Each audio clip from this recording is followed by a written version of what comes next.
The first wrong thing wasn't the early opening. It was the smoke coming from Cabin 6. Camp Stillwater wasn't supposed to open for another week.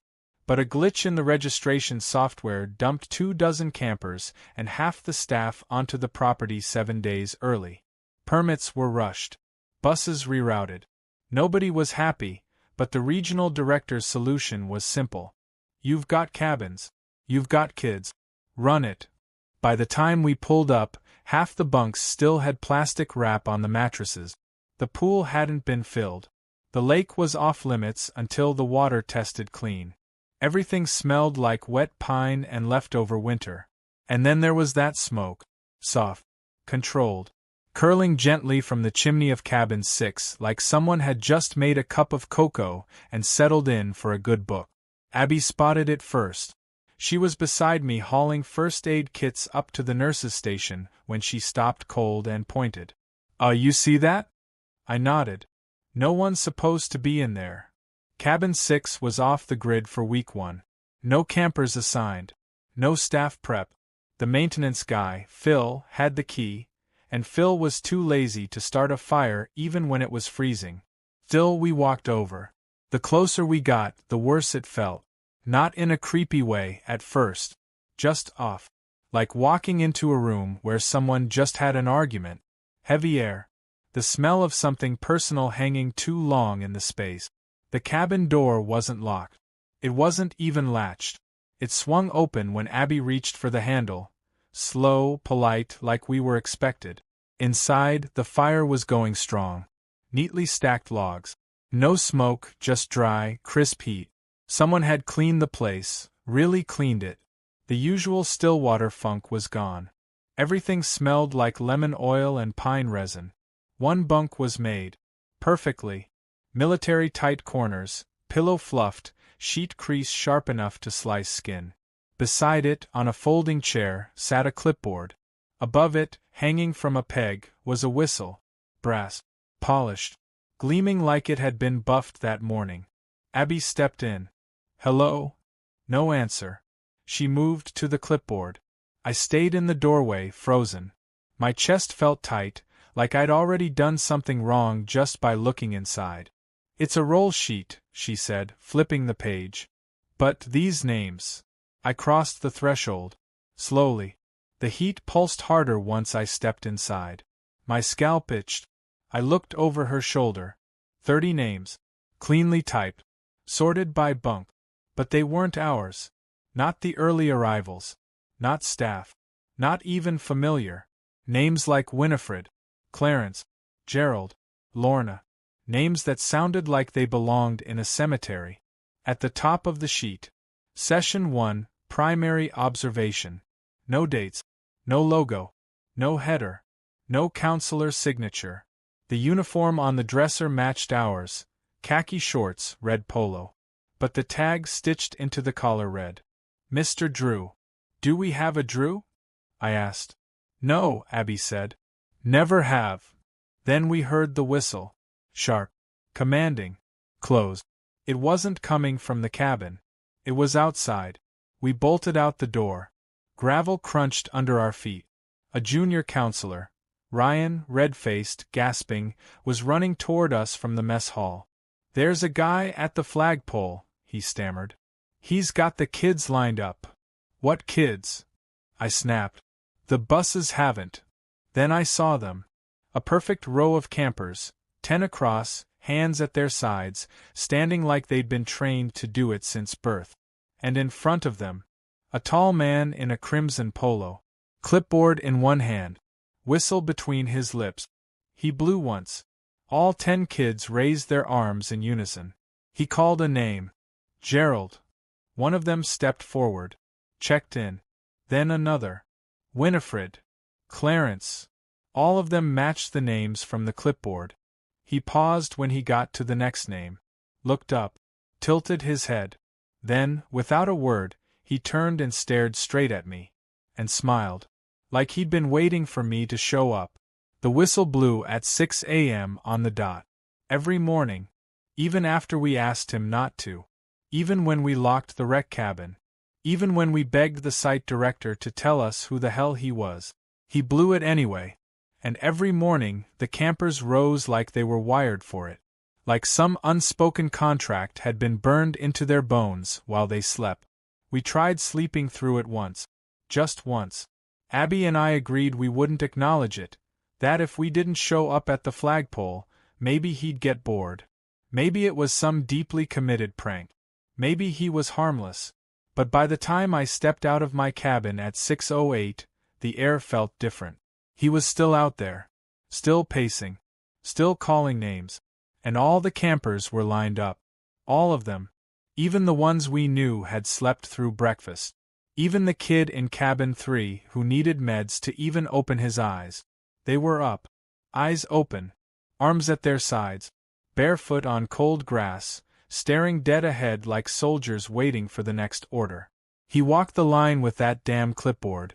Never writing. Just nodding. Sarah, he'd call. Present. Jonas. Present. Luke. Present. Then silence. Then he turned his head sharply to the side and called a name that wasn't on our rosters. Elias. No one answered. He waited a beat. Just one. Then. Marked. He blew the whistle once, short and sharp, and every kid returned to their cabins without a word. No eye contact. No yawns. Not even footstep. Just silence moving. I stood there frozen. I hadn't even had coffee yet. Abby came out behind me. He's doing it again, isn't he? He called someone who doesn't exist, I said. He did that yesterday, she whispered. Twice. I looked at her. You didn't tell me that. Because they answered, she said. That stopped me cold. What do you mean, they answered? She opened her mouth, then shut it. Looked down.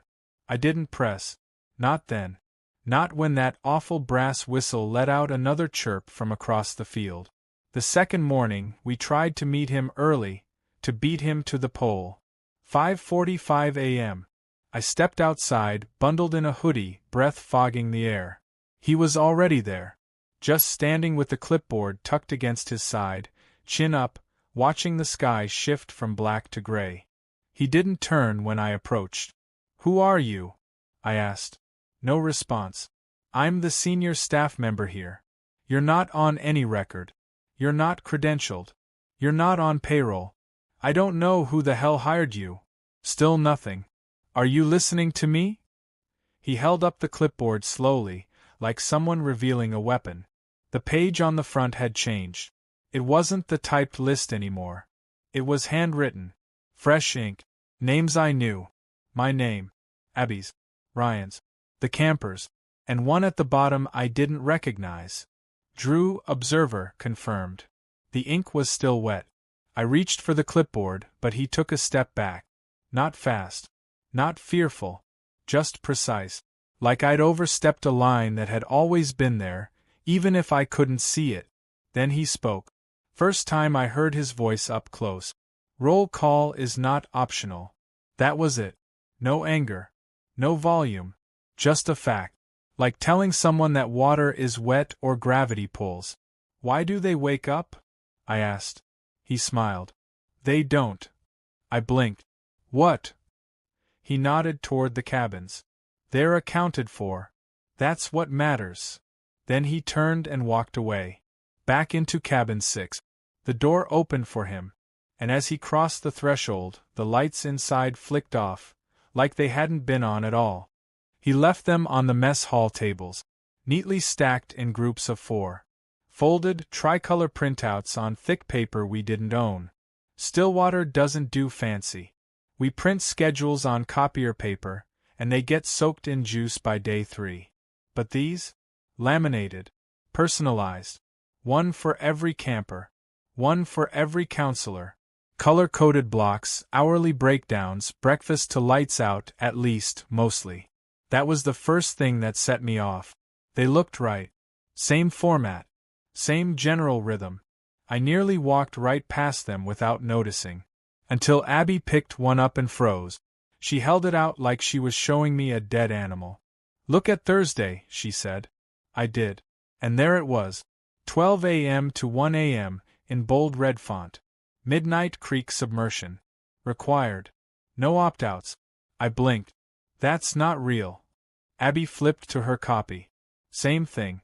Then she grabbed one from a random camper pile. Same thing. And there were others. A stillness hour, no movement permitted. A silhouette tracking or begin alone. Final quiet, all routines end. Some blocks weren't labeled at all. Just black bars stretching across the hours like redacted data. No descriptions. No staff names. No counselor initials. Ryan walked in, yawning. Are those the schedules? I handed him one. He stopped mid-yawn. What the hell is this? Exactly. We tore open the back office printer to see who'd run them. Nothing in the queue. Nothing in history. Not even smudges on the roller tray. They weren't printed here, Abby whispered. Then how'd they get on our tables? I said. She didn't answer. Later that day, one of the campers, Toby, came into the health cabin with blood on his socks. Abby sat him down. What happened? He shrugged. I walked to the creek. The what? The creek. You mean the lake? He looked confused. The one from the map. We looked at his laminated schedule. He had circled Midnight Creek submersion in black Sharpie. It was last night, he said, like we were dumb for forgetting. I was told to go. By who? I asked. He blinked. Mr. Drew. There it was. I didn't want to. It was cold, he added. But he said it had to happen early this week, before the moon reset. Abby and I just stared at each other. There's no creek here, I told him. You couldn't have walked to one. You would have woken a counselor. Or gotten lost. I didn't get lost, Toby said, deadpan. I followed the silhouettes. What silhouettes? He looked at us like we were stupid. The ones that stand by the lake at night. The ones that watch camp while we sleep. Abby's hand tightened on her clipboard. I could see it. Did anyone else go? She asked softly. I don't think so, Toby said. He only calls one at a time. Then he looked down at his schedule again and whispered, but we all have a turn. That night, I walked the perimeter with a flashlight. At exactly 11:55 p.m., the air changed. The wind died. The pine needles stopped moving. My boots didn't crunch the gravel anymore. They pressed into it like I was walking on fabric. And down by the lake, I saw something. 10-shaped. Lined up. Tall. Thin. Too thin. Too smooth. Too quiet. They weren't counselors. They weren't kids. They didn't move. But one of them turned. No head, no face, but the shift of the shoulders made it clear. I was seen. The beam of my flashlight died instantly. And from the tree lean behind me, I heard the soft chirp of a whistle. Once. Twice. 3 times. Then a voice, whispering inches from my ear. You're off schedule. There are rules at camp. Some are written. Like lights out by 10, no kids at the docks without a buddy. Others are unspoken, like how everyone eats together at the mess hall, even staff. No one skips meals, not even the senior counselors. Not just because of the head counts, but because it's the only time during the day when everyone's in the same room, breathing the same air, pretending it's just a summer job and not a grind toward burnout. But Mr. Drew never ate with us. Not once. He wasn't assigned a table, didn't sit with the campers, didn't go through the chow line. While the rest of us scooped lukewarm eggs onto trays and listened to early morning groans, his seat was already taken, not by him, but by his tray. Every day. First one set. Same spot at the end of table 6. Neatly placed fork and knife. Rolled napkin. Coffee poured and steaming. I asked the kitchen staff who prepped it. They all said the same thing. We didn't. Abby tried to laugh it off. Maybe he eats early. You know, before the kitchen's even open. I nodded the first time. Even repeated that to some of the junior staff to keep them calm. But I stopped saying it after I stayed up all night to check. I sat in the mess hall at 5 a.m., bundled in my jacket, hands cold from gripping a metal flashlight. The building was empty. No lights. Doors still locked. The back kitchen silent. No pots clanging. No fridge buzz. At 5:48 a.m., the mess hall lights flickered on. Not snapped, flickered. Like power had surged into them from something deeper underground. And at 5:51 a.m., I looked toward table 6. The tray was there. Food neatly arranged. Toast. A single slice of melon. Silverware gleaming like someone had just polished it. But the coffee was what froze me. It was steaming. Fresh. Alive. I approached it slowly, heart hammering in my ears. I reached for the tray, half expecting it to be an illusion. But it was real. Too real. I touched the fork. It was warm. The napkin wasn't from our supply. Ours are white and paper thin. This was cloth. Dark gray. Woven. And stitched in the corner was a symbol, small, subtle. A spiral. That was the first time I saw it. Wouldn't be the last. At 6 a.m., I heard the whistle outside. I turned to look through the fogged windows and saw him, pacing the campers like a general surveying his line. When I looked back down, the tray was gone. Not disturbed. Not scattered. Gone. Just a faint ring of steam on the tabletop and a small corner of melon rind left behind, as if something had politely finished and left a single token of digestion. Later that week, we sat down for lunch with the campers, trying to keep things normal. Abby was talking about switching craft hour with lake time because of the weather. Ryan asked if anyone knew why the flag never came down anymore.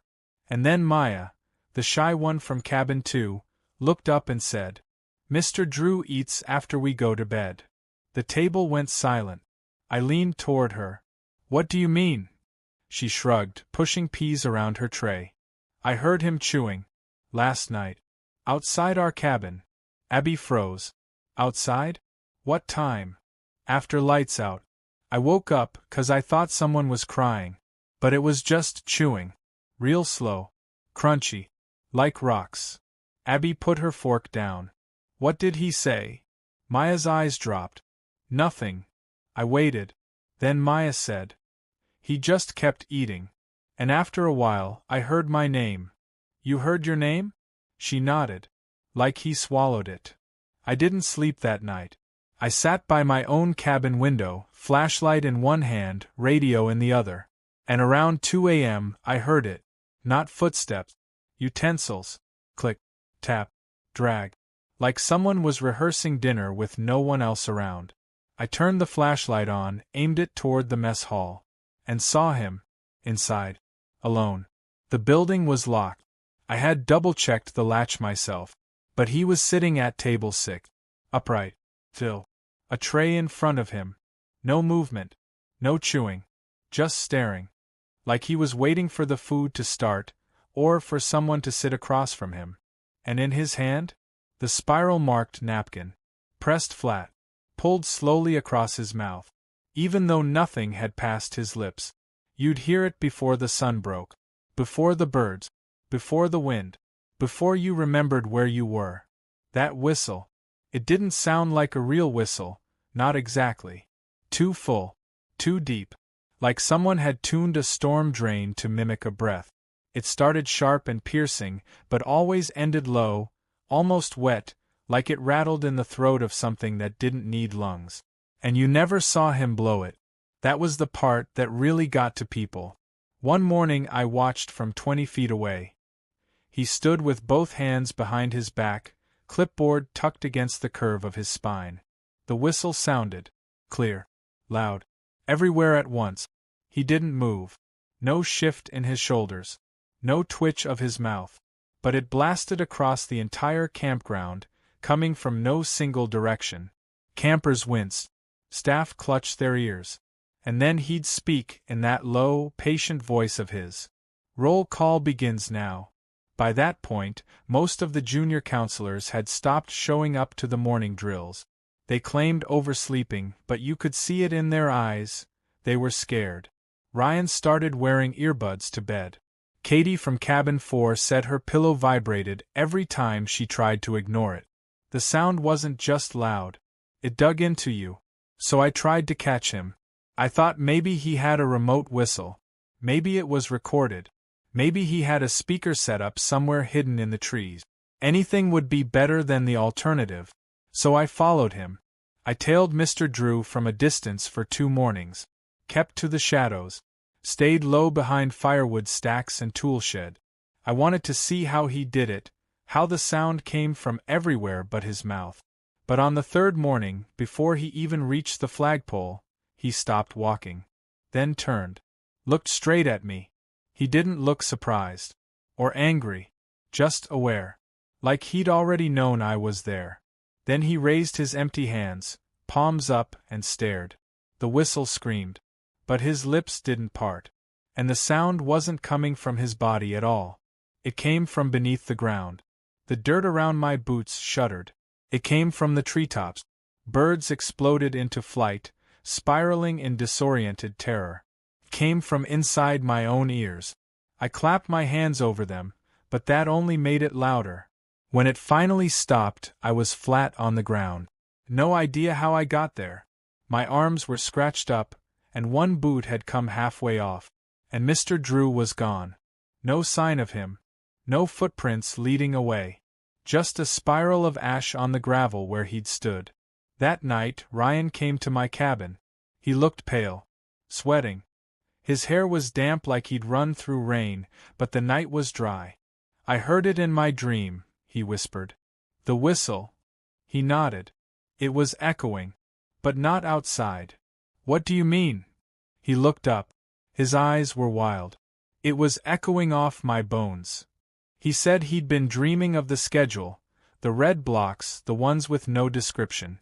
He said they'd started expanding, taking up every hour, erasing the other activities, swallowing breakfast, taking over free swim, campfire, letters home, everything replaced with, listen, obey, go when called. He said the last block of time had a name now. One we hadn't seen before. It was called Mimicry Hour. I wrote it down. The next morning, I checked every copy of the fake schedule left lying around. It wasn't there. But something else had changed. Every schedule, no matter who it belonged to, had a final instruction printed along the bottom margin in tiny red font. When the whistle calls, the skin must answer. That afternoon, 2 campers came back from arts and crafts with bleeding ears. They hadn't heard a whistle, but they both said the inside of their heads had started to ring, like something was testing the frequency again, warming up for something louder. Abby took them to the nurse's cabin. By evening, they couldn't remember hearing anything at all, but one of them kept tapping the side of his head with a spoon. Same rhythm, same beat, 4 taps, a pause, then one long scrape down his temple. Over and over. I asked what he was doing. He didn't blink. Just said, "That's how you mimic it back." By the 4th night, we were padlocking cabin 6. Not just latching it. Not just closing it. Padlocking. Chains. Bolt seal. Motion sensor tied to the frame.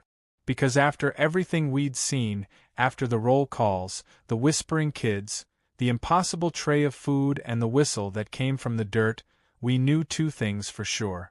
1. That cabin shouldn't be occupied. 2. He wasn't inside when we locked it. But every morning, as if summoned from beneath the gravel or born from the fog itself, there he stood. Clipboard tucked against his ribs. Collar pressed. Face calm. Same position, same hour. 5:59 a.m., sharp. And he never carried keys. We ran the test 3 times. On the first night, Ryan and I triple-locked the cabin. We sealed every window with duct tape. We chalked the doors with excess. We even used an old ranger trick, sprinkled flour around the perimeter to catch footprints. He wasn't inside. We walked the loop. No footprints. No sound. We checked again at midnight. The cabin was still sealed tight. At 6 a.m., I opened my eyes to the shriek of that whistle. And when I stepped out of my cabin, he was already standing there, outside the sealed cabin, clipboard in hand, roll call underway. Not a speck of flour disturbed. But one thing had changed. On the wooden cabin door, just above the padlock, someone had etched a spiral, burned into the wood deep and scorched. Not spray-painted. Not carved. Burned. Ryan took one look at it and vomited. Abby didn't say a word. She just walked back to the nurse's station, locked the door behind her, and didn't come out for 2 hours. The second night we installed a trail cam. Not 1-4. Mounted on trees around the cabin. Infrared. Wide angle. New batteries. We checked them in the morning. Every single card was blank. Worse, 2 of the cameras were facing completely different directions than where we'd aimed them. One was turned upward toward the treetops. The other was buried an inch into the soil, as if it had sunk overnight. No animals. No wind. And still, there he stood. Outside cabin 6, clipboard in hand. Waiting for us to answer to a name we never gave him. That night, I stayed outside. I sat in a lawn chair with a thermos of black coffee, flashlight in my lap, bolt cutters in reach, staring at cabin 6 like it owed me an explanation. The wind was dead. The woods were watching. At 3:12 a.m., the hair on my neck stood up. Not from a sound. Not from a movement. Just presence. Like the air had thickened behind me. I turned the flashlight on and swept behind my chair. Nothing. But when I turned back, my thermos was gone. It hadn't fallen. It wasn't tipped. It had been removed. In its place was something else. A strip of paper. Rolled and bound by twine. Tucked neatly into the seat of my chair. I opened it with shaking fingers. It wasn't a message. It was a schedule. But this one didn't list times. It only listed names. Not camper names. Mine. Abby's. Ryan's. The director. The kitchen staff. And at the bottom, Mr. Drew, observing.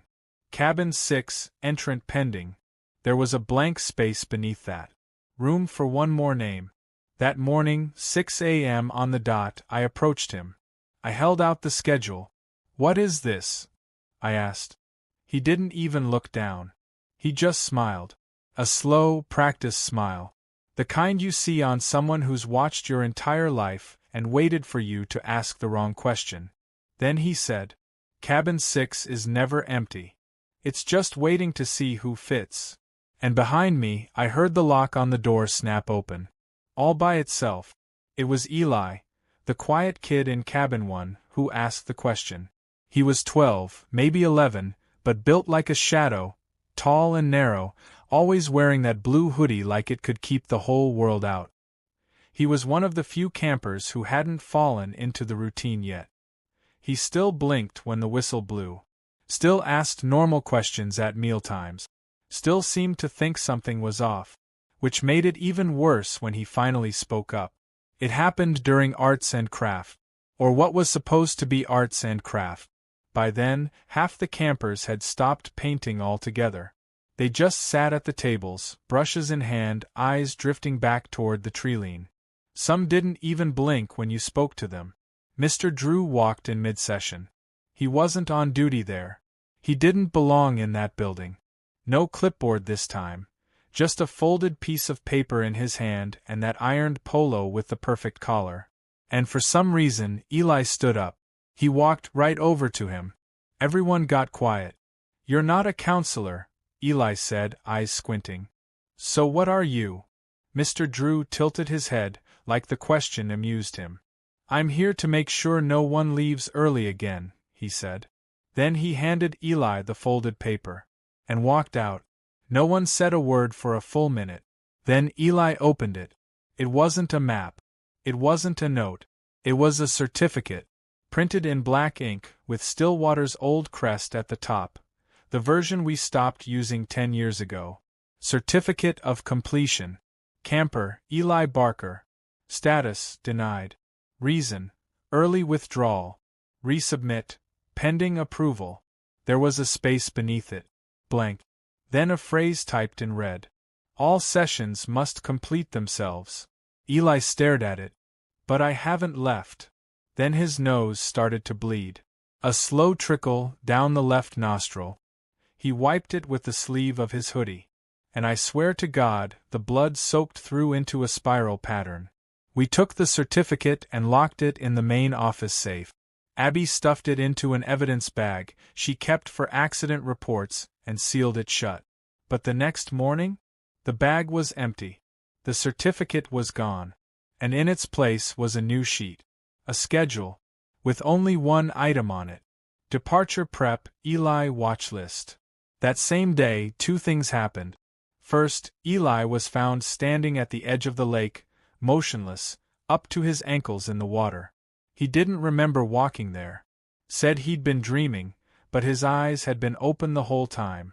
Second, we discovered the buses were no longer scheduled to return. I called the transportation company myself. They had no record of us. No pickup? I asked. No departure? We prepaid, check your calendar. Camp Stillwater isn't on our route this year, the dispatcher said flatly. What are you talking about? I mean, she repeated, you didn't book a return trip. Just drop off. You sure you didn't forget? I was the one who filed the invoice. Silence. Then, we don't have any invoice from you. And sir, that camp was removed from our system in 2019. I hung up, walked into the lodge, and saw the roll call sheet nailed to the bulletin board. Same as always. Mr. Drew's perfect rows. Neat checkmarks. Only now it had a new column. Session status. Most were blank, but a few had notes beside them. Orion, observer aware. Rabbi, delay approved. Eli, expired early. Intervention in progress. EU, evaluation pending. That last one wasn't a name. It just said U, capitalized, inked like it had been pressed in with something heavier than a pen. I ripped it down, burned it in the fireplace behind the mess hall. But the next morning it was posted again, same spot, same notes. Only now, beneath U, it had been updated. Evaluation pending, resisting closure. I asked Abby what it meant. She stared at me a long time before answering. I think it means we're the ones keeping it open. There used to be a wall in the main lodge that made us feel safe. It was a tradition, an oversized corkboard titled Stillwater Staff through the years. Framed with painted driftwood, little wooden stars pinned next to counselors who'd returned multiple summers. Group photos stacked by year. 2003, 2008, 2015. Each summer captured in its own blurry slice of joy, sunburned smiles, matching shirts, that kind of innocent energy you only get from being half broke, underfed, and sun-dazed. It was the last place anyone expected to be rewritten. Until one morning, the 2011 photo went missing. At first, we thought it had just fallen. Abby and I found the pushpins still stuck in the cork. Perfect alignment, not bent, not loosened. But the photo itself? Gone. We checked the floor, the nearby desk, the supply closet. Nothing. What's weird is, Abby said, 2011 was my first year here. You think that's why it vanished? She looked at me. No. I think that's why it was taken. The next morning, a new photo had been added. Black and white. Oh. Glossy with age. Curled edges. Not pinned, nailed. 2 iron tacks through the corners. It wasn't dated. It didn't belong to any year we recognized. And dead center, front row, standing straight as a fence post, was Mr. Drew. He looked the same. No joke. Not younger. Not older. Exactly the same. Same face. Same combed hair. Same faint smirk like he was watching something no one else could see. Where did this come from? Ryan asked. No one answered. I mean it, he said, voice rising. Who brought this here? Look at the kids, Abby whispered. We did. That's when it got worse. The campers in the photo were the same ones we had now. Same faces. Same eyes. Same blue hoodie on Eli. Same gap-toothed grin on Naomi. Except the photo was clearly from decades ago. The hairstyles. The background, no modern equipment. No ED box. No solar lights. Just rough beams and unpainted wood. It was impossible. Ryan grabbed a pen and started circling faces. He counted 10. Cross-referenced with our current rosters. All 10 matched. I looked again at Mr. Drew. The spiral was there, tucked just behind his left shoulder. A pattern carved into the wall behind him. Almost missed it. But once you saw it, you couldn't unsee it. We tried to take the photo down. I used the claw side of a hammer to pull one of the tacks. The wood around it split. The nail stayed firm. Ryan got angry and tried to rip the whole thing off the board. He staggered back like he'd touched a stovetop. His hands were shaking. "There's something behind it," he whispered. "What do you mean?" He held up his fingers, thumb and forefinger, rubbed them together. "It's warm. Like the boards pulsing under there." That night I stayed late at the lodge, locked the doors, sat in the dark. Just me, a flashlight, and that cursed wall. Around 2:30 a.m., the other photos began to fall. Not randomly, one by one. In order. 2008 all the way back to 1994. Each one landed softly, without a sound. Not blown by wind. Not tipped. Lowered. And when they were gone, the wall behind them was revealed. It wasn't cork. It was flesh. Pale, rippling tissue with a wet sheen under my flashlight. Thin veins just beneath the surface. The spiral pattern repeating again and again, drawn in what looked like burn mark. And Mr. Drew's photo? It stayed right in the center. I turned and ran. Next morning, the staff photos were all back in place, like nothing had happened. Except now, there was a new photo pinned in the corner. Fresh. Color. Taken recently. I was in it. So was Abby. Ryan. Maya. And Mr. Drew? He stood in the back. Still smiling. Same clothes. Same clipboard. His face had been added after the shot. Not photoshopped. Pressed in. Like the paper had bent to allow his image to live there. Like the photo had always intended to make space for him. And below the picture, in handwriting none of us recognized. "This summer never ends." The storm rolled in just after midnight. Thick lightning, no warning. It didn't build like a normal storm does. It just arrived. Like someone opened a door at the edge of the sky and shoved it through. The cabins shook with thunder. Trees bent in unnatural directions. You could hear tent fabric flapping violently over by the gear shed, even though no tents were up. Even the birds, always noisy before storms, were dead silent. And in the middle of it all, we heard the sound. Metal screaming. Abby and I ran out with flashlights, water stinging our faces like glass. At the center of camp, the flagpole was splitting down the middle, a clean fracture right where the base met the ground. It shouldn't have been possible. That pole was solid stainless steel, bolted 6 inches deep into a concrete footer. But there it was, cracking, bending, folding like paper. Ryan was already there when we arrived, mouth hanging open. "Did you see him?" he yelled. "Who?" "Mr. Drew. He was standing under it. Just watching. Not moving." The second bolt of lightning hit just then. Lit up the entire field in electric white. And for a half-second we saw him. Mr. Drew, standing 10 feet away from the base of the collapsing flagpole, arms outstretched like he was embracing the wind. Smiling. And not even wet. Then the lights went out. The entire camp, pitch black. The pole hit the ground like a bell tower falling in a ghost town. Screamed once, rang again, then went silent. And just like that, the storm vanished. Like it had served its purpose. We searched the grounds all night. The next morning, we were still up when the sun finally returned. And so was the flagpole. Standing. Straight. Perfect. It was back in place, without a single bolt out of line. No scarring on the grass. No mud. No leftover storm debris. Just repaired. But there was a change.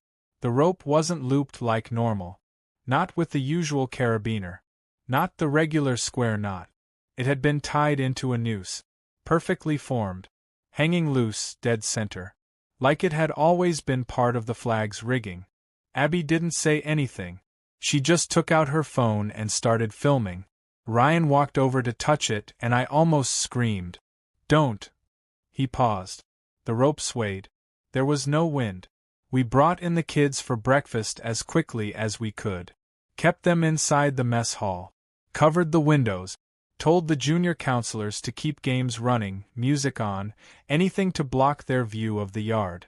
but by the time we'd made it back outside, there was something new hanging from the noose. Not a person. Not even a doll. It was a clipboard. His clipboard. The same gray-brown leather back. The same perfectly clamped paper stack. And on the top sheet, written in red. Retreat cancelled. Session extended. Ryan took the sheet. Flipped to the next page. It was another list. This one different. Fewer names. Not campers this time. Just 4 lines. Orion, pending surrender. Abby, stalling behavior. Eli, incomplete transfer. You, observing. Still watching. Beneath the final entry, a scrawled note. Rope fits 4. That night, I tried to dream of home. I tried to remember my apartment, my parents, my old cat. Just something normal, anything outside of this place. But every time I closed my eyes, I saw the rope. Swinging. But not with the wind. With breath. Like something invisible was already hanging from it, swaying softly, watching the flag it used to raise. We told ourselves it was over. That the camp session was winding down. That we'd survived the worst of it. That whatever he was, whatever Mr. Drew was, he'd run out of time. Because that's what we'd been taught to believe, right? That everything ends eventually. That summer has a last day. That counselors pack their bags, and kids go home, and schedules fade into memories. We clung to that idea like a lifeline. Especially Eli. His eyes had cleared up a little. His hands stopped shaking. He asked me if we could call his mom the next day. Said he missed her. Said he couldn't remember her voice anymore, and that scared him worse than anything else. Tomorrow, I promised. We're going home. We told all the kids. Packed their bags. Stacked their duffels by the mess hall door. Rolled their sleeping bags. Wiped down the crafts table for the first time in a week. We even had Abby print a new copy of the departure list. And at 7 a.m., we walked them all down to the gravel turnout where the bus usually arrives. The road was quiet. No engines. No rumble. But that wasn't the worst part. The worst part was the sky. Because the sun never rose. The horizon stayed stuck in that dirty pre-dawn blue. No golden light. No birdsong. Just that between-hour dim, like the day was too afraid to start. Ryan checked his phone. No signal. Mine too. The digital clock on the admin wall was frozen at 6:59. Did the power go out again? Abby asked. No, I said. Because the kitchen fridge was humming. The fire alarm still blinked. The coffee pot had finished its cycle. But the clocks were done. Time itself had stopped. At least above ground. That's when the first whistle blew. Not outside. Inside. Inside my ears. Like it had never needed air to travel. The campers turned in unison. Not frightened. Not confused. Just obedient. One by one, they walked back toward the center of camp. No panic. No orders. Just pure, unbroken compliance. Eli was the last to go. He looked back at me, and in his eyes I saw resignation. Not defeat. Something deeper. Acceptance. Like part of him had known for weeks. Maybe all summer. Abby grabbed my arm. They're not really going back, are they? I didn't answer. I already knew the answer. We ran after them. By the time we reached the field, the campers were already lined up, each standing at attention in front of the flagpole, eyes straight ahead. And there he was, Mr. Drew. Still smiling. Still untouched by time or dirt or fear. He raised the clipboard. Didn't speak. Just nodded once. And the sky blinked. I don't know how else to describe it. The stars vanished. The clouds reversed. Like someone flipped the dome of the sky inside out. And something stepped through. We never saw its shape. Only its effect.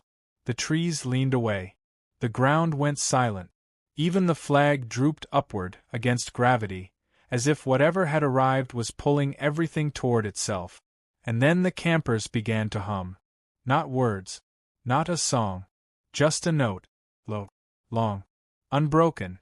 The exact pitch of the whistle. Only this time, it didn't stop. I grabbed Abby's hand. Run. We did. We ran until the woods stopped us. Until the trail ended. Until the light behind us vanished and there was only that blue-black sky and the hum echoing through the dirt. We stayed there for hours. Or maybe days. I don't know. Time's a rumor now. Eventually we made our way back. The camp was gone. Not destroyed. Gone. No buildings. No fire pit. No cabins. Just a spiral burned into the grass where the flagpole had been. And one thing left behind. A clipboard. On it, a single page. Typed. No names this time. Just one line. Thank you for completing the session. All roles accounted for. And beneath it, new counselor orientation begins shortly. Now for story 2. You ever stand in a place so empty it feels like the walls are holding their breath? That's how Stillwater felt that morning. Nothing but dust, old pine needles, and the sharp rot of lake algae floating in the air. The summer was over. The cabins were gutted. The trails were half swallowed by dead leaves. No kids. No staff. Just me and Marcus, 2 guys in our 30s, sent by the county parks department to prep the place for mothballing. It was supposed to be easy. 3 days. Board up the doors. Clear the mouse trap. Drain the water lines. Then head back to a desk where the scariest thing you hear is the coffee machine grumbling. But then, just after sunrise on day 1, right as I was unrolling an extension cord and Marcus was hauling a bag of plaster into the mess hall, it crackled. That goddamn speaker. Long dead. No power. Wires ripped out years ago. The PA system hadn't worked since before the pandemic. But right above the flagpole, the loudspeaker buzzed to life like it had been waiting in silence. Then came the voice. Rise and shine, Stillwater. It was cheerful. Hollow. That forced, chirpy tone people use when they're too tired to mean it. Marcus dropped the plaster. I froze halfway through unspooling the cord. We looked at each other, waiting for a punchline. There wasn't one. It's a beautiful morning here at camp, the voice continued. Clear skies, 73 degrees. Morning drills begin in 30 minutes. Counselors, please prepare your cabins for inspection. The same way you remember a song you haven't heard in 20 years, I recognize the cadence.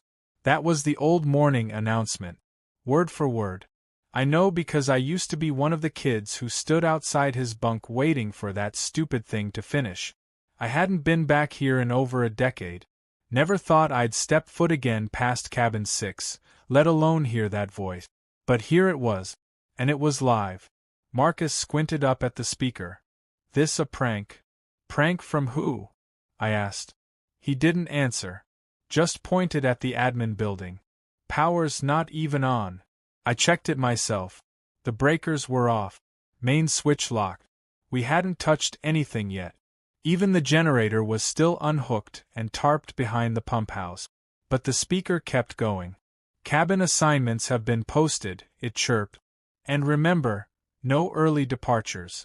This session must be completed in full. Something about the phrasing stuck to my ribs. Session. Not summer. Not week. Session. Like it wasn't referring to a season, but a cycle. Marcus started walking toward the speaker pole. Maybe it's on a battery? No way, I muttered. That thing's been dead for years. He circled the base, knelt down. You ever seen a speaker run without any wires? He was right. No cables. No trench lines. No solar. Just rusted bolts and dead paint. But it was broadcasting loud and clear. We stood there for another 30 seconds, trying to rationalize it. Something about how the brain wants to make everything explainable, even when it knows better. Then, just as suddenly as it began, the voice cut out mid-sentence. Not faded. Cut. Like someone flipped a switch from inside a control room that no longer existed. The woods around us didn't rush back into sound. They stayed quiet. Like they were listening, too. Marcus cleared his throat. All right, that's enough of that. We tried to shake it off. Spent the next few hours dragging broken bunks out of cabin 4 and scrubbing a line of what looked like dried blood from the floorboards in the old rec hall. It felt good to stay busy. But around lunchtime, I couldn't help it. I walked back to the speaker. Still dead. Still unlit. But there was something new carved into the pole, just below eye level. A small spiral, no larger than a silver dollar. I called Marcus over. You didn't do this, right? He blinked. Hell no. That wasn't there earlier.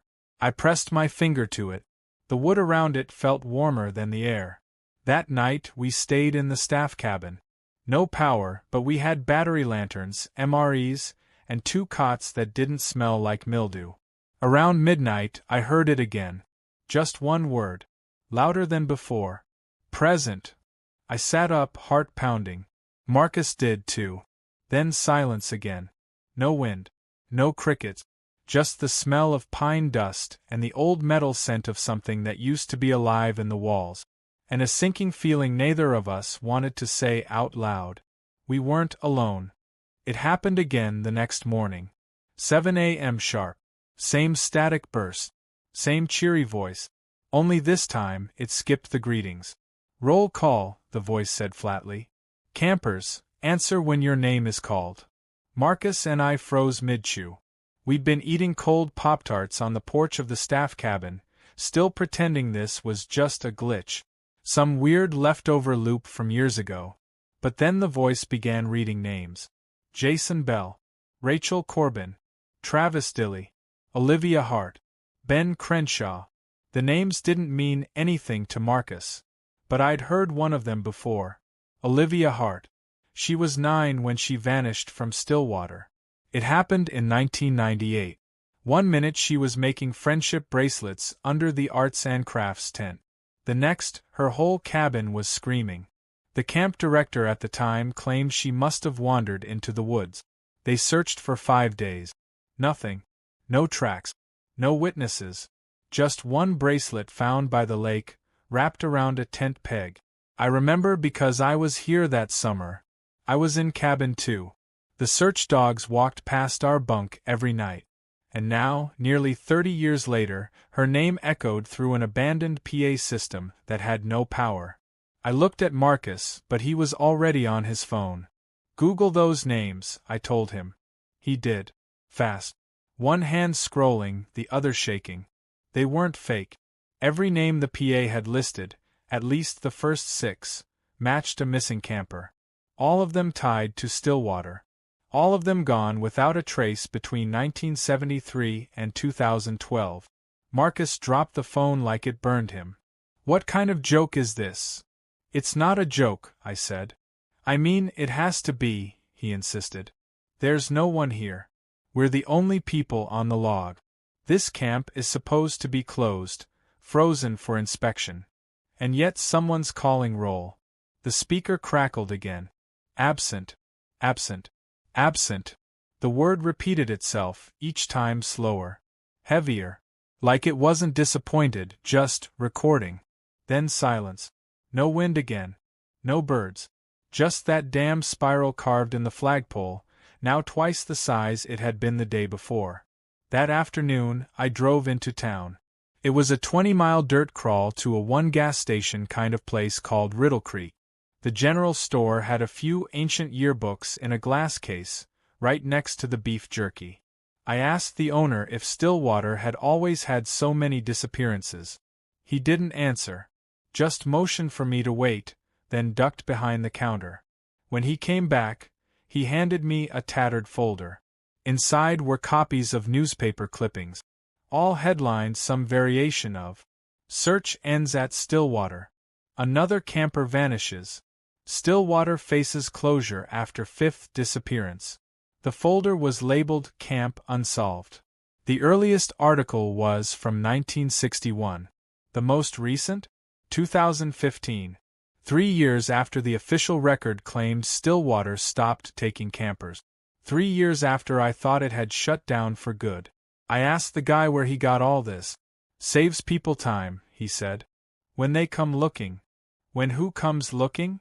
He didn't answer. Just handed me a slip of paper before I left. On it were 2 names I hadn't heard before, Rachel Corbin and Travis Dilly. 2 more from that morning's list. When I got back to camp, Marcus was sitting on the steps, pale and sweating. They said my name. I blinked. What? He stood. This afternoon. I was walking past the old rec shed, and the PA came on again. But only for a second. No roll call. No announcements. Just, Marcus Devon. Present. I stared at him. They said your full name? He nodded. And I never signed anything. Never gave them that. Not even the job form. It was all internal through Parks. What did you do? He swallowed. I answered. I grabbed his arm. You what? I don't know, man. It was reflex. I said yeah. I didn't think. It was so loud in my ears I thought it was a walkie. Like someone was right behind me. We both stood there in silence, hearing nothing. Feeling everything. Then he looked at me. They haven't said your name yet, he said. Have they? Not yet. But I felt it coming. Because that night, written in condensation on the inside of my cabin window, was a phrase I hadn't seen in over a decade. What cabin were you in again? It wasn't the PA this time. It was worse. Because this voice wasn't coming from above. It wasn't broadcast. It wasn't filtered or distorted. It sounded close, too close. And it came from a building we'd already sealed shut. It started just after midnight on the third night. I couldn't sleep. The air was too still, like the camp was holding its breath. No wind. No bugs. Just that familiar pressure in the ears like being underwater. The kind of silence that dares you to break it. Then I heard it. Counselors, prepare the infirmary. It wasn't the chipper PA voice. No, this one was lower, more deliberate. Older. Like a man with a nurse's clipboard and a bad back, speaking from memory. It echoed faintly through the trees, but not from above. It was ground level. From the east wing. From the old infirmary. I sat up on my cot and held still. Waited for it to come again. All those unmarked must now report to the soil. I didn't move for a full 60 seconds. Then I grabbed my flashlight, slipped on boots, and left the staff cabin without waking Marcus. I followed the gravel loop around the rec hall and up the slope past the old archery range. There it was. The infirmary. Dark. Unpowered. Boarded from the inside with those old nail-braced crossbeams the county used when closing condemned structures. But the front door was ajar. Just barely. Less than an inch. But open. Even though we'd sealed it on day one.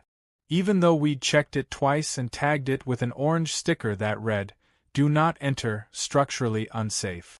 The sticker was gone. The boards weren't broken. They weren't on the ground. They were still nailed into the frame, but shifted outward, like something had pressed through them from the inside. I leaned in. Didn't speak. Didn't breathe. Inside, I heard the shuffle of paper. A creak. Then a voice. Room assignments remain unchanged. Please do not alter the schedule without approval. I turned and ran. Didn't stop until I was back at the staff cabin. Marcus was sitting up, pale as a ghost. He looked at me and said, "You heard it too, right?" I nodded. Then he held something up. It was a Polaroid photo. Where he got it, I don't know. He didn't either. It had been slipped under the door. In it, we stood at the entrance of the infirmary. Both of us. Same clothes we were wearing. Same flashlight in my hand. But we hadn't taken that photo. And we sure as hell hadn't gone inside. Behind us, in the dark doorway, was a shape. A man in counselor khakis. Clipboard in one hand. And in the other, a bell. Like the kind old hospital wards used to ring when someone died. On the back of the photo, someone had written in smudged pencil, "Sick bay is open. All campers must pass through." We didn't sleep after that. In the morning, we returned to the infirmary. Boards untouched. Sticker back in place. Door locked tight with 3 rusted bolts. And next to the door, carved freshly into the wall, was the spiral again. Larger now. Deeper. Painted red this time, not burned. And from inside, faint as a whisper, we heard the third voice. "We only close when the records are complete." Marcus looked at me. Records of what? I didn't have the guts to say it out loud. But I think we both knew. They weren't keeping track of campers. They were keeping track of who stayed, and who never should have come back. Marcus stopped calling it a coincidence. By day 4 we both had too many signs, too many impossibilities stitched into plain sight. Like the toothbrushes, the first one showed up in cabin 3. It was red, soft-bristled, still wet, sitting upright in a cracked Dixie cup, next to a metal bunk that hadn't been slept in since at least 2015. We'd both walked past that cabin 2 days earlier. It was empty, coated in dust. One of the bunks still had the torn remains of a Spider-Man sheet on it from a kid named Leo. I remembered because I'd helped that kid pack when the camp shut down mid-session. Now the same bunk was made. Perfectly. Tucked corners. Camp-issued blanket. A Stillwater pillowcase I hadn't seen in over a decade. Marcus held up the toothbrush with 2 fingers. You think this is a prank? I shook my head. We would have heard someone. No one's here. And even if they were, why do all this? Maybe we're dreaming. You ever share a dream with someone that leaves physical evidence?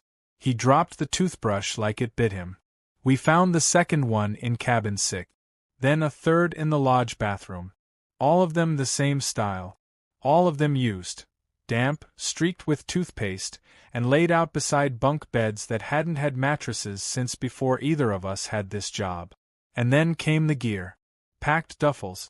4 of them, lined neatly outside the mess hall by the service ramp. Each had a name tag stitched into the side. R. Corbin. O. Hart. T. Dilly. M. Devon. Marcus saw his name and staggered back a step. I never owned a bag like this, he said, eyes wide. I unzipped it.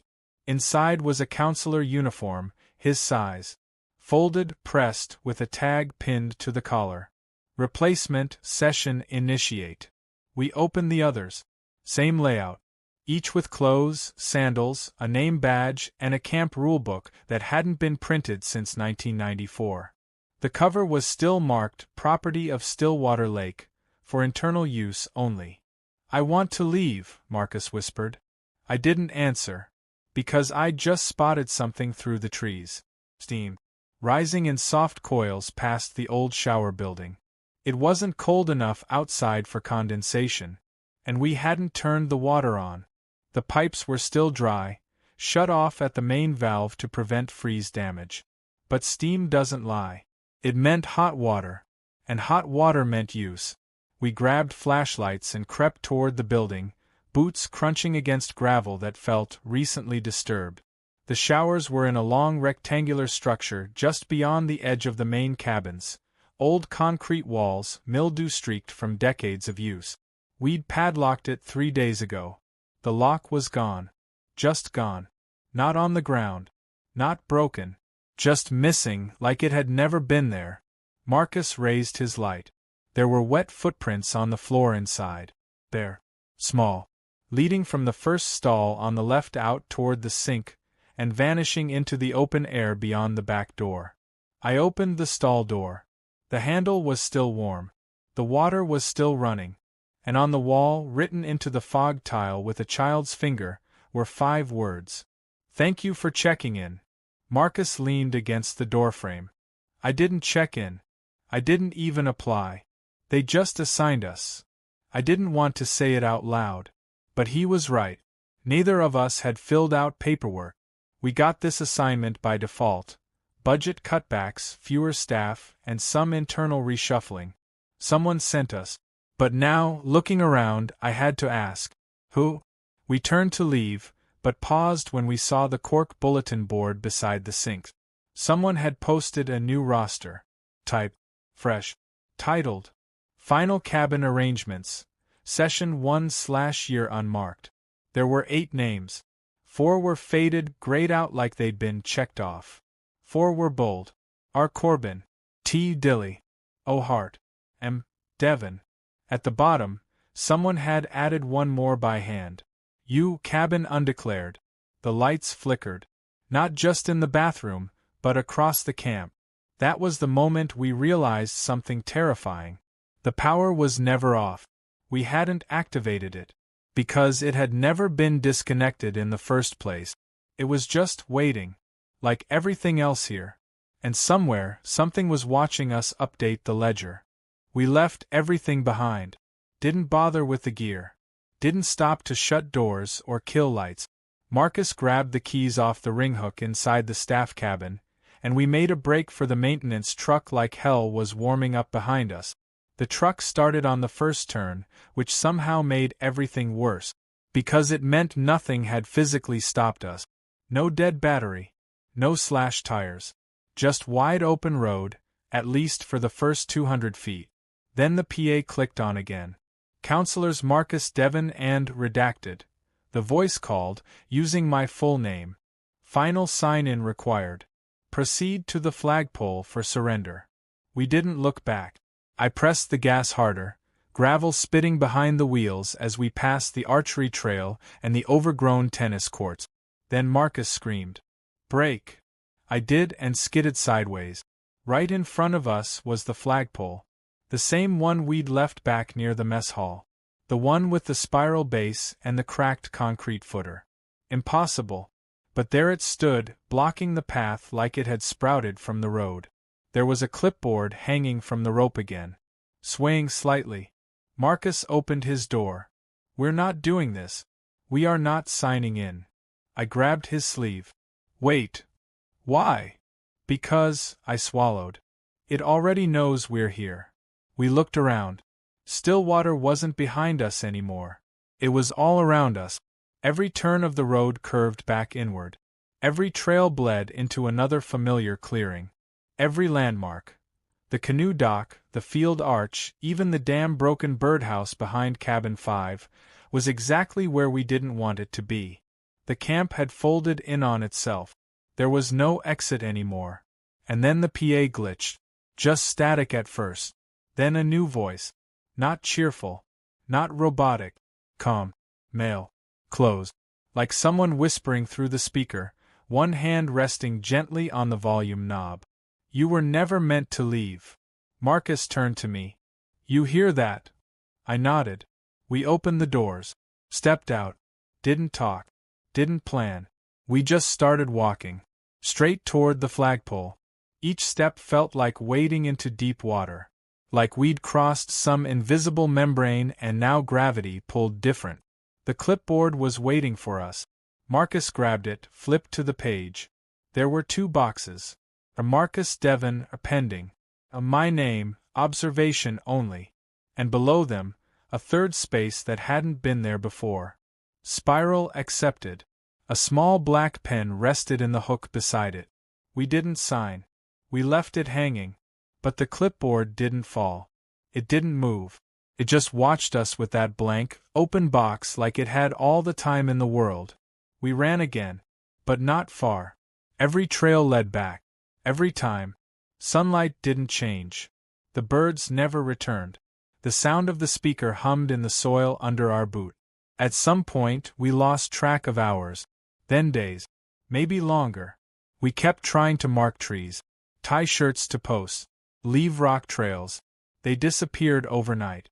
One morning, we woke to find the flagpole inside the cabin with us, standing dead center on the concrete floor, like it had always been there. That's when Marcus stopped eating. That's when he started whispering back. He sat by the speaker every evening and said his name when it called. Not loud. Just enough. Enough for it to hear. And one night, he was gone. No note. No scream. No door opening. Just missing. All that remained was his clipboard, no longer hanging. It sat on my pillow. His box checked. Spiral accepted, counselor engaged. There was a new name under mine now. You. No box. No check. Just a blinking cursor. I've tried leaving 100 ways. I'm still trying. But I'm also writing this, just in case someone finds it. Because tomorrow's roll call already started early. And for the first time, they didn't ask for Marcus. They asked for me. Story 3 title. We found an extra tent at our campsite, with photos of us inside. And now for Story 3, we weren't drunk. Let's just get that straight.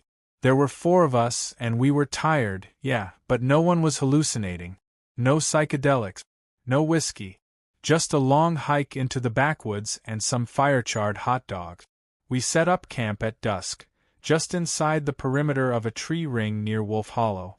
It wasn't a formal site, just a wide patch of flat dirt marked with old stone circles and the occasional leftover tent stake someone forgot to pull. Sam and I pitched the two-person. Cassie took her one-man bivvy like always, and James laid out his new dome tent like he was showing off a sports car. We did a gear check. Talk. And by 10:30, everyone had zipped themselves in for the night. There were 4 tents. I swear to God. But the next morning, as the light started creeping through the pines, I unzipped my fly, rubbed the sleep from my eyes, and froze. Because there were now 5. All in a semicircle. All facing inward toward the fire pit. The 5th one matched ours exactly. Same make, same slate green color, same stupid little reflective flap at the top that never stayed down. Real funny, I muttered. Cassie poked her head out. What? Did you guys set up another tent? Some kind of prank? Sam emerged behind me, frowning. No? Why would we? James stepped out, scratching his head. Wait, what the hell? None of us had packed an extra. That's not the kind of thing you forget. Tents are heavy, bulky. They take time to assemble and tear down. And we'd all seen the same thing the night before. 4 tents. Now there were 5. Neatly arranged like they'd always been there. Cassie narrowed her eyes. Whose is it? We all circled the mystery tent. No identifying marks. No extra gear around it. No boots, no packs, not even footprints in the loose pine dust surrounding the site. I lifted the fly. Empty inside. Mostly. A zipped sleeping bag sat in the middle of the floor. Unlabeled. Unopened. Sam ran his fingers along the nylon. Looks dry. Fresh. But no one slept here last night, I said. Then who set it up? We checked our phones. No signal. Not even one bar. James pulled out his GPS device and tried to ping our coordinate. It froze. Cassie stepped back. I want it gone. Me too, Sam muttered. But when he reached down to pull the stakes, they wouldn't budge. We tried all 4 corners. The pegs were driven deep. Too deep. Deeper than we'd ever bother setting our own gear. That's when James looked up at the ridge of the tent and said, This is my model. I turned. So? No. I mean like, this one is mine. There's a scratch near the zipper. I made that weeks ago. Then how's yours over there? He looked from one tent to the other. And for the first time that trip, James looked scared. I don't know. Cassie was the first to unzip the bag. She didn't ask.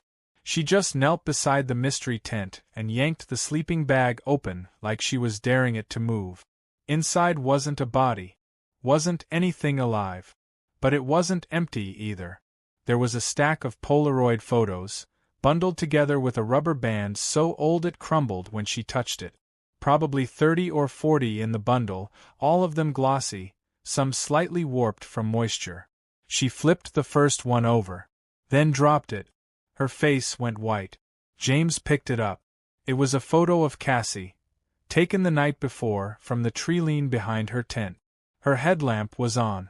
She was brushing her teeth.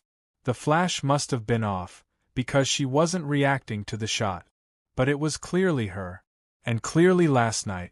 We all gathered closer. The next was of me, standing near the fire pit, lighting kindling. I remembered the moment. The sparks. The angle. Whoever took it was behind me, maybe 20 feet back in the woods. Then Sam. Then James. Then Cassie again, crouched by the water bladder. All from within the last 24 hours. All from angles that made us want to turn around and check the woods again. I didn't see anyone out here, I muttered. No one did, James said, flipping through more. These shouldn't exist. And then we found the worst one. A shot of the 4 of us sleeping. Our tents were zipped. Lights off. The fire was out. But someone had captured it from just beyond the circle, barely behind the ring of stones we'd laid for the fire pit. Even the angle of the photo was familiar. Cassie whispered, "This was taken from that log. The one right behind my tent." We turned to look at it, and someone, recently, had carved a spiral into the bark. I started flipping through the rest, faster. There were more photos of us sitting, talking, eating. Then one of me standing alone near the treeline. Except I'd never gone there. I swear I hadn't. But there I was, half turned toward the woods like I'd been drawn toward something. Then one of Cassie asleep with her tent flap half open. And then one of my tent zipper being pulled open. The hand in the photo was blurry. Small. Filthy. Human-shaped but too pale. It wasn't mine. It wasn't anyone in our group. And that photo, that one I didn't remember happening, was taken just before sunrise. Cassie looked at me and said, "You said you zipped your tent all the way, right?" I did. Then how come it was open this morning? I didn't answer. Because just then, we heard something in the woods. A click. Then a low whir. And from somewhere just beyond the trees, something took another photo. The camera click echoed through the trees. We all turned toward the sound, no more than 30 feet off trail, but nothing moved. No breeze. No squirrel. No retreating footsteps. Cassie raised her voice. "Who's out there?" Silence. James gripped his walking stick like a weapon and started toward the sound. No more screwing around. I swear, if someone's out here trying to scare us. He disappeared into the brush. Sam looked at me. That didn't sound like a phone camera. It didn't. It was older. Throatier. Like the snap and whir of those boxy instant Polaroid. We waited 30 seconds. Then a minute. Then 5. "James."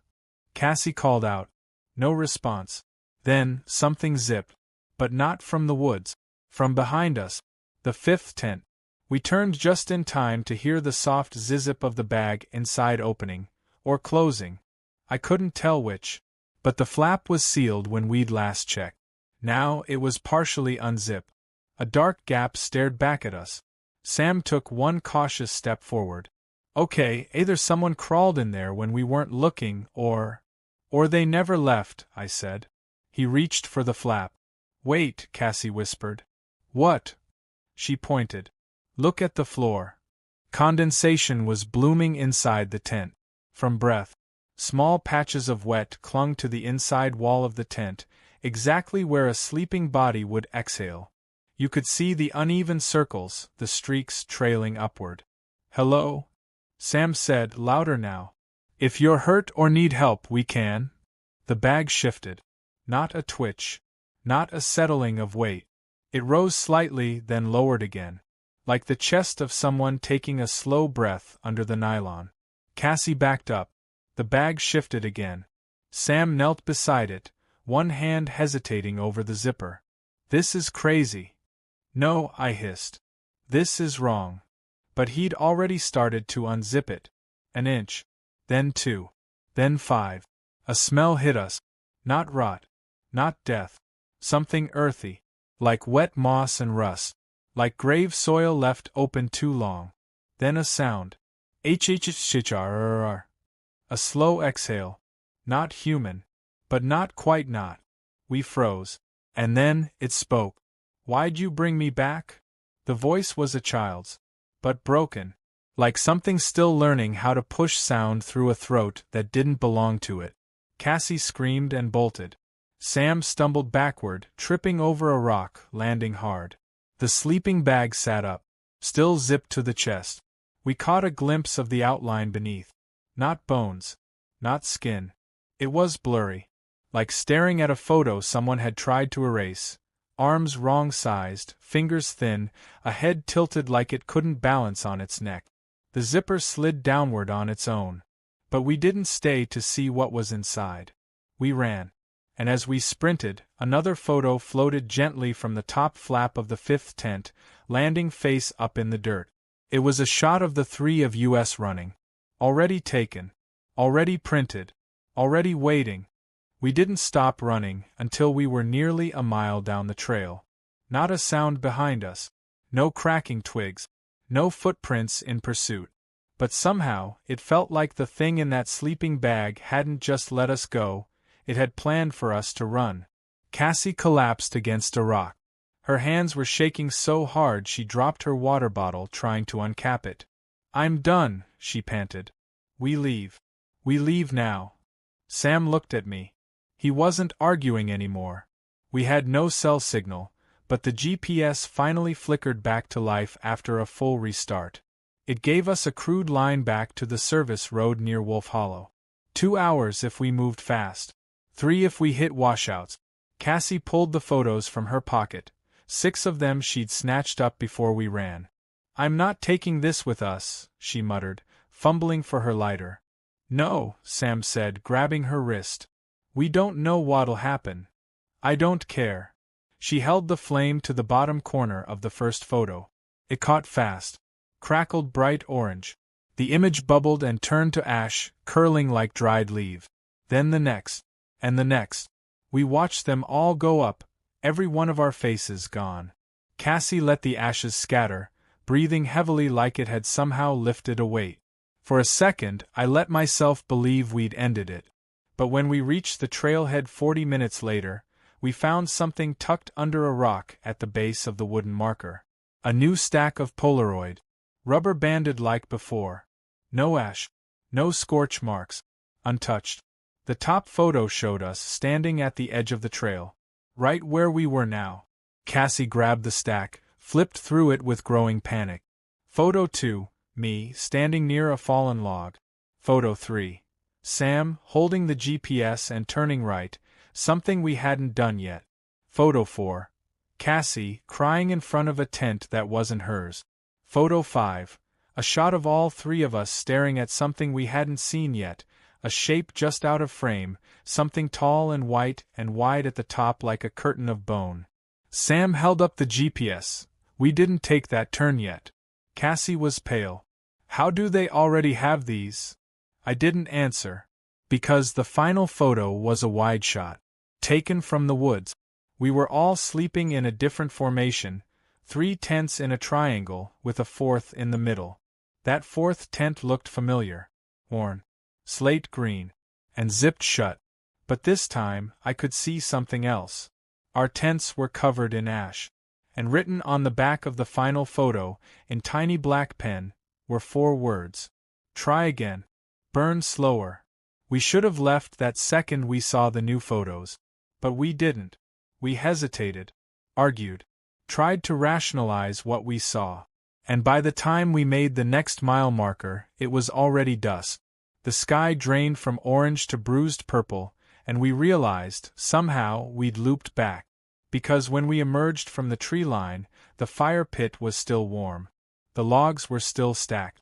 And the 5th tent was still there, sitting exactly where we'd left it. Only now there were 2 more. One was mine. Same worn patch on the side flap. Same missing guy line. But I hadn't pitched it. No one had. Sam looked at me and whispered, "This isn't just about the tent." We crept closer. Cassie screamed. There, lying flat on the ground near the fire pit, was the camp logbook. A faux leather binder like the ones rangers use at designated trail camp. It hadn't been there before. The cover read, "Group Site 17 Ledger of Arrival." Inside were 4 names. James Devon. Samuel Price. Cassie Elridge. My name. All scratched out in red ink. Except for mine. Mine was still bold. Still clean. And below the list, someone had scribbled, "Tent 5 remains."